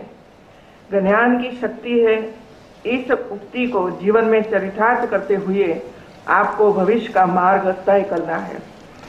इस राष्ट्र के युवा के तौर पर साहस के साथ कठोर परिश्रम करने को आप तैयार रहे। साथ ही अपने साथ दूसरों की सफलता का आनंद उठाने लिए संकल्पित हो।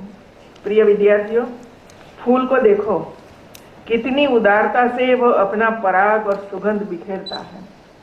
वह खुशी देता है और मुक्त भाव से प्रेम को बांटता है। आप सभी इस राष्ट्र के उपवन में अपनी सुगंध को सबको सुख और शांति दो एवं गुणवान होने के साथ साथ विनीत बने रहो। विनीत व्यक्ति जीवन पथ पर सदैव उत्सर्ग की ओर बढ़ता है।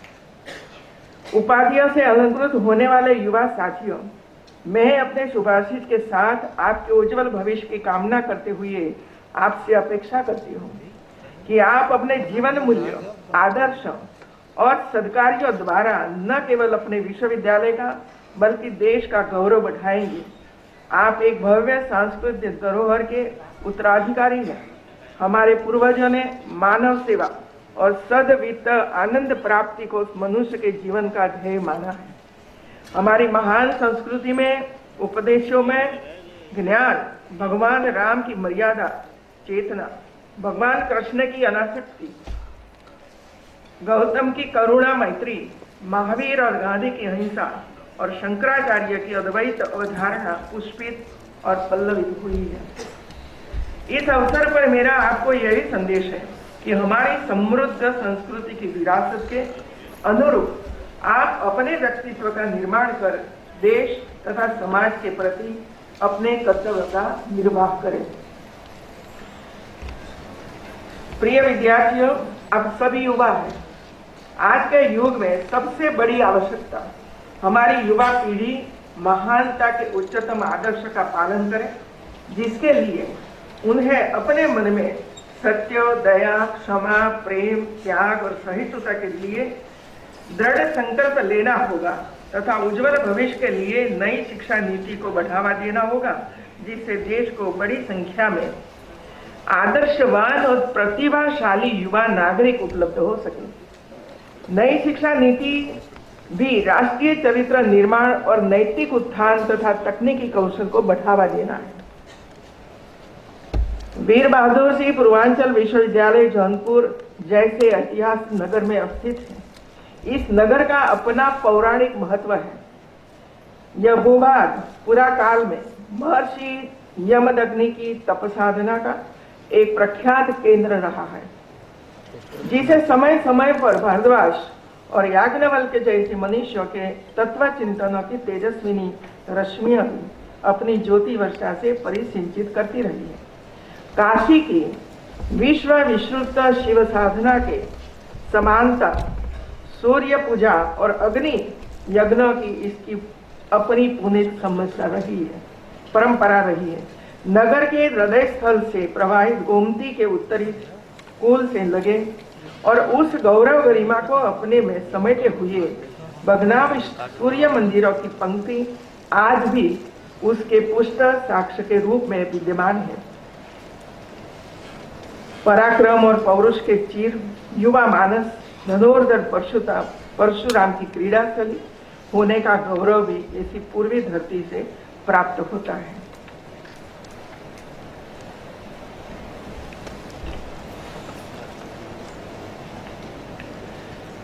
स्वामी विवेकानंद युवाओं के आदर्श हैं। उन्होंने युवाओं को संबोधित करते हुए कहा है कि चरित्र का निर्माण करना ही वास्तविक शिक्षा है। जो शिक्षा चरित्र का निर्माण न कर सके वह व्यर्थ है। चरित्र निर्माण के लिए नैतिक विकास आवश्यक है तथा नैतिक मूल्यों को अपनाकर ही नैतिक विकास किया जा सकता है। सत्य, अहिंसा, त्याग, निष्ठा, सहानुभूति, दया, करुणा, ईमानदारी, कर्तव्य पालन, नम्रता, क्षमाशीलता, उत्तरदायित्व की भावना जैसे नैतिक मूल्यों को अपनाकर विद्यार्थी अपना नैतिक विकास कर सकता है। आप सौभाग्यशाली युवा हैं जिन्हें उच्च शिक्षा प्राप्त करने का अवसर मिला है। आपसे अपेक्षा है कि आप भारत को उन्नत राष्ट्र बनाने और बनाए रखने में अपना योगदान देंगे। भारत बाह्य और आंतरिक समस्याओं जूझ रहा है। आप सबको पता है कैसी समस्याएं भारत में और हमारे प्रदेश में है मित्रों। मैं कल प्रतापगढ़ में थी, काफी महिलाओं को वहां में मिली मित्रों। मैंने महिलाओं को पूछा कि आपकी समस्या क्या है, तो महिलाओं ने मुझे ये बताया कि जब हम घर से बाहर निकलते हैं काम करने के लिए स्वयं सहायता समूह, तो लोग हमारी टीका करते हैं और बोलते हैं कि घर में रहो, बाहर जाने की आवश्यकता नहीं। अब पूरे भारत की महिलाएं जब आगे आ रही हैं, शिक्षित हो रही हैं, छोटा मोटा काम करके कमा रही हैं, अपने परिवार को आगे ले जा रही हैं, ऐसी महिलाएं जब मुझे ये समस्या मुझे बताती है, तब मैंने ये कहा कि आप डरो मत, आप जो अच्छा काम कर रहे हो करते रहो, पीछे मत हटो, लेकिन एक बात ध्यान में रखना कि आप गलत काम मत करना, सही काम करना, गलत काम मत करना। गलत काम करोगे तो समाज में आपकी प्रतिष्ठा नहीं होगी, चाहे आप लखपति बन जाओ तो भी। और इसी वजह से ये समस्या हमारे सामने है मित्रों। जब कॉलेज में लड़कियां पढ़ती है, वो भी ऐसी समस्या से गुजरती है। दूसरी समस्या मुझे ये बताई कि हमारे यहाँ बाल विवाह हो रहा है, तो वो कैसे निपटा जाए। मैंने अधिकारियों को कहा कि हमारा कानून है और कानून होने की वजह से आप सख्ती से बाल विवाह बंद करवा सकते हो, क्यों नहीं करवाते हो। आज जब आपके बीच में मैं दीक्षांत समारोह में आई हूं, तब मुझे लगता है सरकार का काम करेगी, कानून सख्ती से पालन करे ऐसी व्यवस्था करेगी मित्रों। लेकिन हमारा भी कुछ दायित्व है।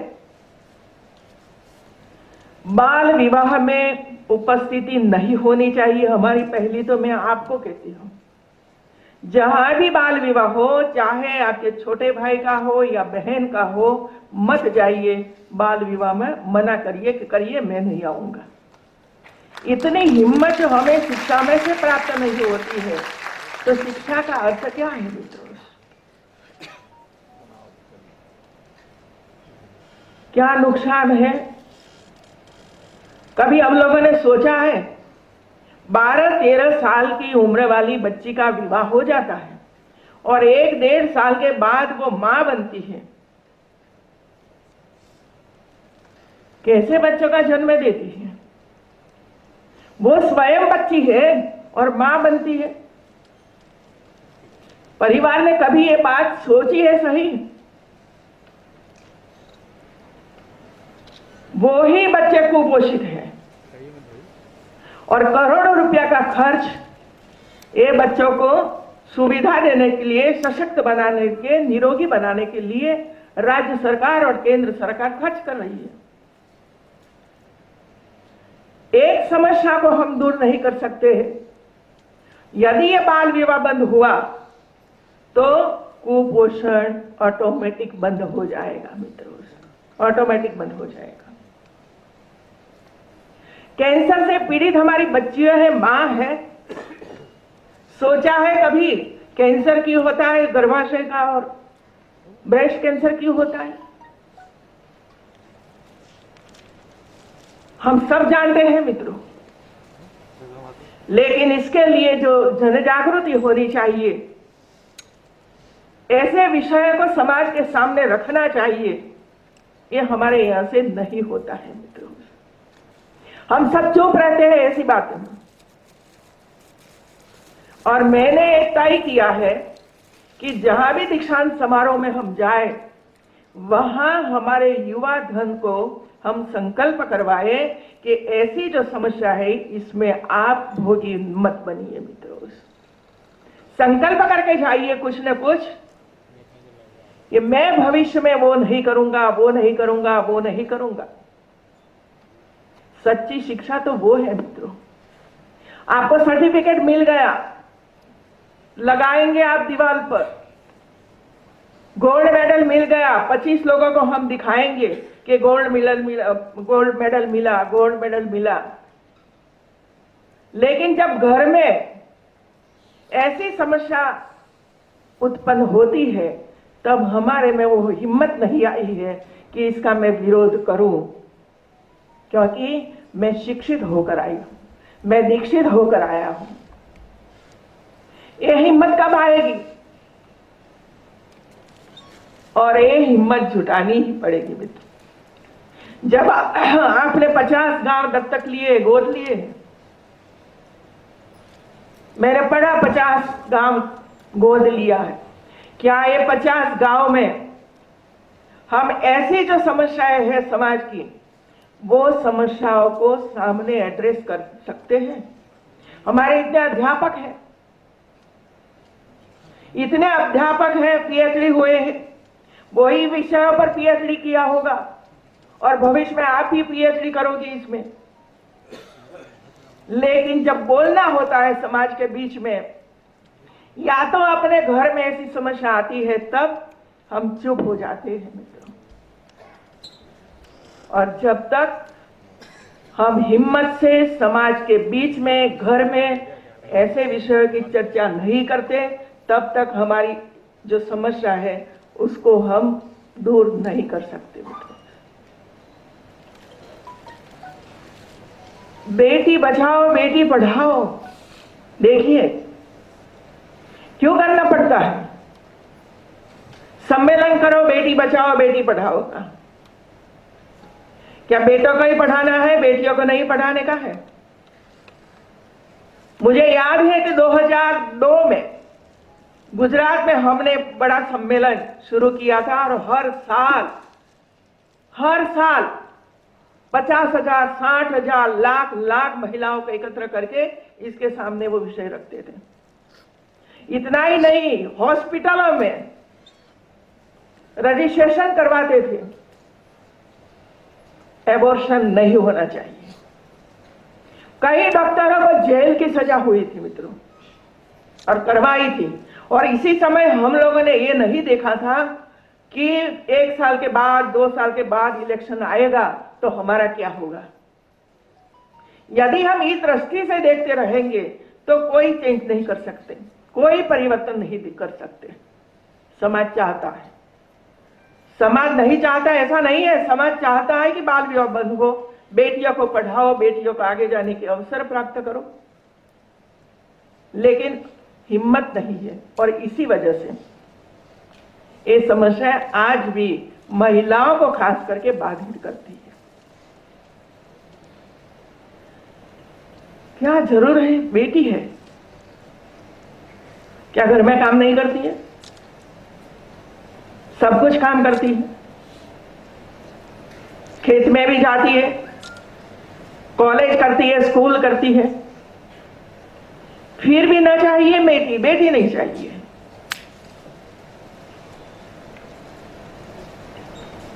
महिलाओं को मारना और पीटना, महिलाओं को पर हाथ उठाना, हम मानवता की मूर्ति बोलते हैं उसको। सहन शक्ति वाली महिला है, लेकिन मैं तो महिलाओं को ही कहती हूं कि आप ये मत सहन करिए। मारपीट कैसे कर सकते हो महिला को? इस स्टेज पर से मैं ऐसा नहीं कर सकूंगी कि आप भी इसी तरह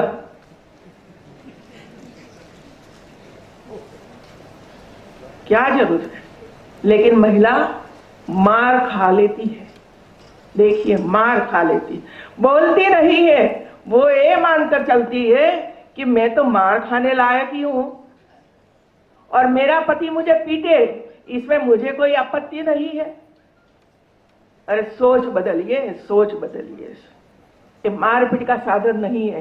ये माँ है, ये बेटी है, ये भाभी है,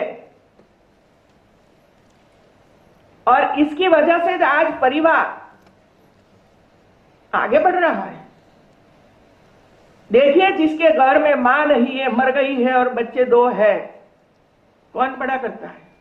कैसी स्थिति में वो आ जाता है? तो ऐसी स्थिति में माता को मारना पीटना, कल भी मैंने ये सुना और परसों भी यही सुना।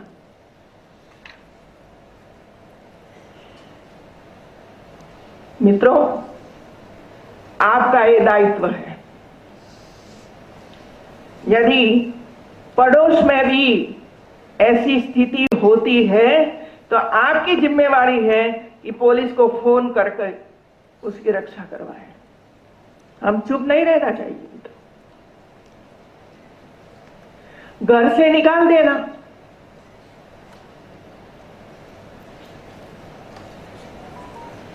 घर पर आई है, अपना घर छोड़कर आई है, और घर से निकाल देना, कहां जाएगी? आत्महत्या, या तो कोई वृद्धाश्रम में, वृद्धाश्रम में जाओ, वहां रहो और पुरानी जिंदगी पूरी करो। बेटी को जला देना, मैं तो हैरान हूं मित्रों। मैं 2 बार जेल में गई हूं देखने के लिए। कोई सजा नहीं है, देखने के लिए गई हूं और जाती रहती हूं। लखनऊ में नारी निकेतन करके एक जेल है सिर्फ महिलाओं के लिए।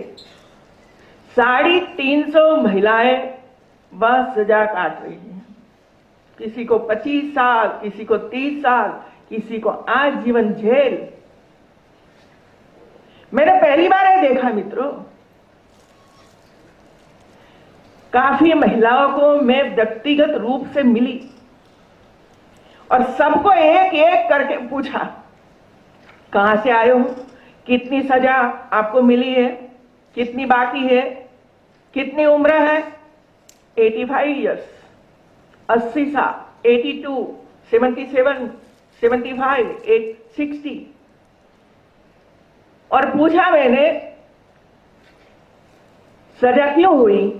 आपने क्या काम किया कि इसकी वजह से 25 साल की सजा आपको हुई है? एक ही जवाब था 350 महिलाओं का कि हम लोगों ने हमारी बहू को जला दिया था, मार दिया था, हत्या कर दी थी। क्यों? दहेज नहीं लाई, इसी वजह से। देखिए जरा, दहेज नहीं लाई इसी वजह से। कितना दहेज मांगा था? तो बोली 25 लाख, या मकान, या लैंड का टुकड़ा।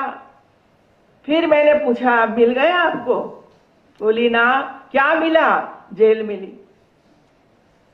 पता है, यदि बेटी को आप परेशान करोगे, बहू को जला दोगे, मार डालोगे, तो आपके लिए जेल के दरवाजे में ही बंद करना पड़ेगा और पूरा जीवन आप जेल में ही काटोगे, जेल में ही काटोगे।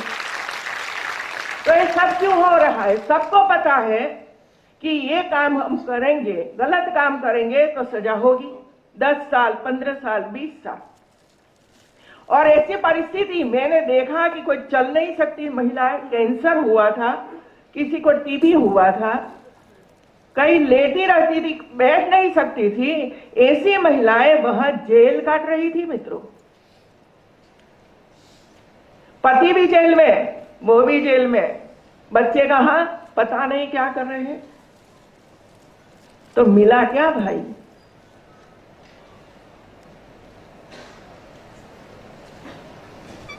मैंने योगी आदित्यनाथ जी को विनती की कि अभी 5 साल बाकी है, किसी का 2 साल बाकी है, लेकिन उम्र की दृष्टि से और शारीरिक दृष्टि से मैंने देखा है कि ऐसी महिलाओं को छोड़ देना चाहिए।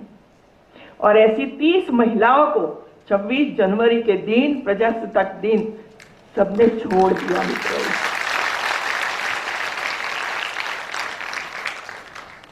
सभी महिला 30 राजभवन में मैंने बुलाया और सबको पूछा, घर पर जाकर क्या करोगे? बस भगवान का नाम लेंगे, अभी कुछ बाकी नहीं। भगवान का नाम लेंगे, कुछ बाकी नहीं। क्या ऐसे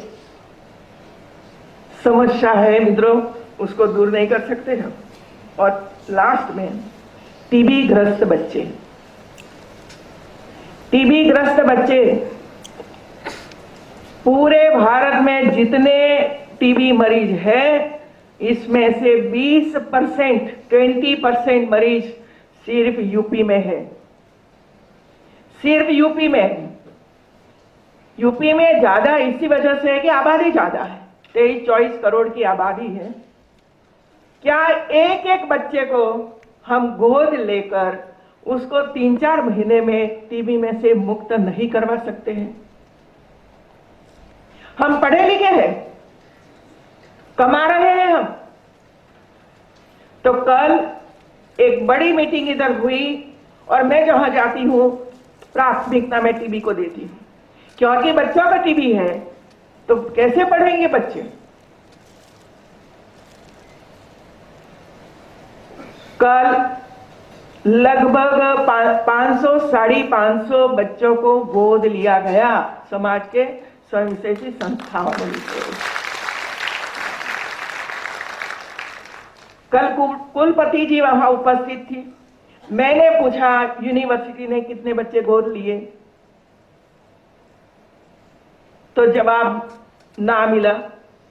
तो मैंने रिक्वेस्ट किया है कि इधर 150 अध्यापक है, सभी एक एक बच्चों को गोद लें। और पूरे जनपद में 4000 मरीज है, सिर्फ 4000 मरीज है। पूरे जनपद में 4000 मरीज है। तो एक एक बच्चे को, जितनी यूनिवर्सिटी है, जितने कॉलेजेस है, उसके प्रिंसिपल को भी एक एक मरीज गोद लेने की मैं कहा है। एक प्रिंसिपल, 900 कॉलेज है मित्र, 900। एक कॉलेज के प्रिंसिपल एक बच्चे को गोद लेते हैं तो 900 बच्चे तो ऑटोमेटिक गोद लिए गए। यूनिवर्सिटी 100-150 लेती है तो वो हो गया मित्रों। समाजसेवी संस्थाओं ने कहा कि जितना बाकी रहे हम सबको दे दो, हम कर देंगे मित्रों। तो ये समाज की शक्ति है मित्रों, लेकिन हम लोगों ने समाज की शक्ति को पहचाना नहीं। ये करना चाहते हैं, लेकिन क्या करना है, कैसे करना है, क्यों करना है, कौन नेतृत्व करेगा उसका। और मैं जरूर मानती हूं कि यूनिवर्सिटियों ने ही नेतृत्व करना चाहिए। यूनिवर्सिटियों ने नेतृत्व करना चाहिए, कॉलेज और महाविद्यालय है उनके नेतृत्व करना चाहिए। सिर्फ नेतृत्व वो नहीं कि सर्टिफिकेट दे दे और गोल्ड मेडल दे दे, ये नेतृत्व नहीं है मित्रों। नेतृत्व वो है कि जनपद में जितनी समस्या है, जो परेशानियां हैं, ये सब परेशानियां हम एड्रेस करें, उसके सामने देखें और इसमें से समाज मुक्त हो, इसे का प्रयास करते रहे। ये हमारा काम। और कैलकुलेशन कीजिए मित्रों, पूरे यूपी में कितनी महाविद्यालय होगी? 50,000 से भी ज्यादा, 50,000 से भी ज्यादा महाविद्यालय यूपी में है। एक महाविद्यालय एक गांव को गोद लेता है तो 50,000 गांव को गोद ले सकते हैं, पूरी यूपी गोद को। और एक गांव में लगातार 5 साल हम काम करते रहे तो सब काम पूरा हो जाता है, सब काम हम पूरा कर सकते हैं। एक गांव गोद लेना, वहां जो समस्या है उसको एड्रेस करना, प्रचार प्रसार करना, बार बार जाना, बच्चों को पढ़ते हैं कि नहीं पढ़ते वो देखना, ये सब कुछ काम हम कर सकते हैं मित्रों। अभी लखनऊ की इंजीनियरिंग कॉलेज, लखनऊ सिटी में 26 इंजीनियरिंग कॉलेज है। मैंने सभी प्रिंसिपल को बुलाया राजभवन में और कहा क्या करोगे मुझे बताइए। खास करके आंगनवाड़ी को मैंने पकड़ा है कि आंगनवाड़ी में जो बच्चे आते हैं वो गरीब के बच्चे हैं, आधा खाकर आते हैं, आधा मिलता ही नहीं है, ऐसी स्थिति है। और बच्चे जब आंगनवाड़ी में नहीं आएंगे तो उसका संस्कार का काम हम नहीं कर सकते हैं मित्रों। जो उसको पोषण चाहिए वो पोषण हम नहीं दे सकते हैं। घर में भी वही स्थिति है और इसी वजह से जरूरत है कि सभी बच्चे आंगनवाड़ी में दौड़ते हुए आए। लेकिन बच्चा दौड़ते हुए कैसे आएगा? वहां यदि उसको टॉयज खेलने के लिए मिलता है तो वो जरूर आएगा, क्योंकि वो टॉय प्लीज है, खेलना चाहता है। तो सभी कॉलेजों को मैंने रिक्वेस्ट किया कि आप एक एक कॉलेज 5-5 आंगनवाड़ी को गोद ले और आंगनवाड़ी में एक लिस्ट हम लोगों ने बनाया कि क्या देना चाहिए। तो बैठने के लिए आसन, लिखने के लिए टेबल छोटा, खेलने के लिए खिलौने, साइकिल वगैरह, ब्लैक बोर्ड सुंदर मजा का, मैथ्स और पर्यावरण सीखने के लिए जो साधन आते हैं वो सभी साधन। और एक आंगनवाड़ी के लिए 60,000 रुपया का खर्च होता है एक आंगनवाड़ी के लिए। और ये 60,000 रुपया मतलब 5 आंगनवाड़ी 3 लाख रुपया खर्च कर रही है। और हम लोगों ने 80 आंगनवाड़ियों में काम पूरा कर दिया। 80 आंगनवाड़ी में ये काम पूरा हुआ और 1-2 दिन के बाद मैं जब वापस जाऊंगी तब बाकी 50 आंगनवाड़ी रही जिसमें वो काम हम पूरा कर देंगे मित्रों। ये ताकत है मित्रों।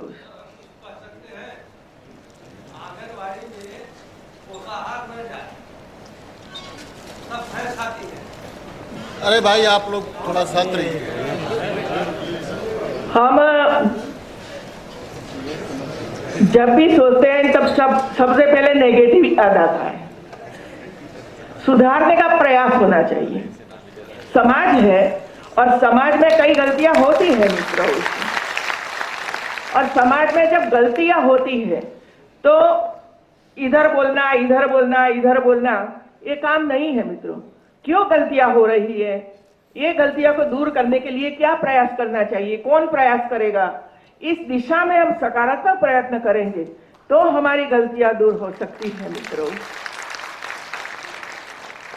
ये समझते नहीं है कि पोषाहार में क्या है, हम भी नहीं समझते हैं इसमें से क्या मिलता है।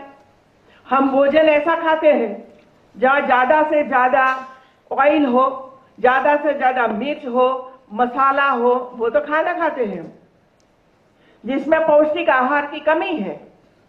और जो राज्य सरकार जो पोषक आहार देता है इसमें बच्चों को डेवलपमेंट के लिए जो कैल्शियम, जोडियम, जिंक जिसकी जरूरत है ये सब इसमें डाल कर देते हैं। और जो बनता है वो ऐसा नहीं है जिसमें ऑयल नहीं है, जिसमें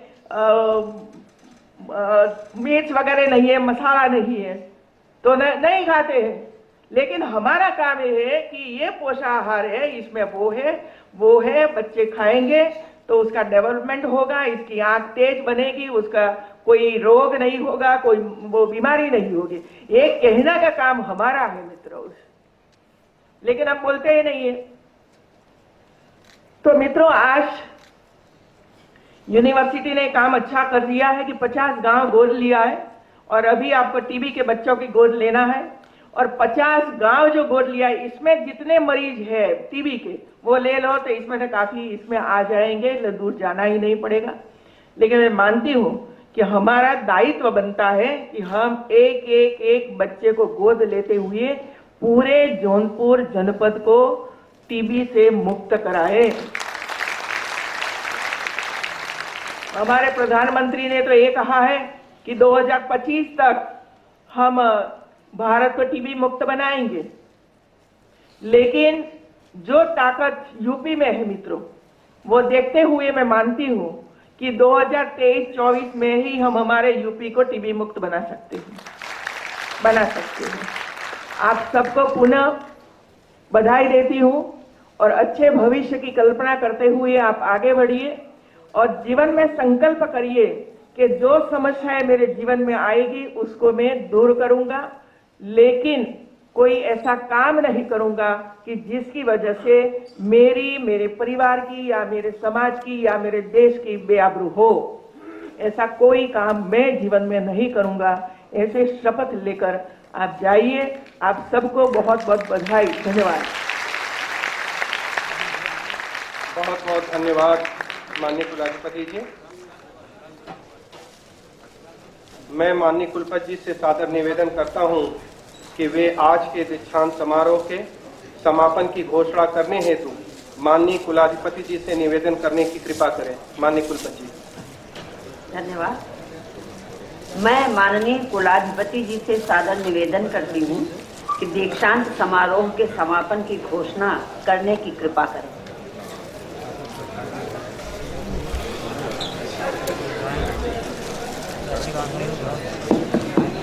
विश्वविद्यालय के दीक्षांत समारोह के समापन की घोषणा करती हूँ।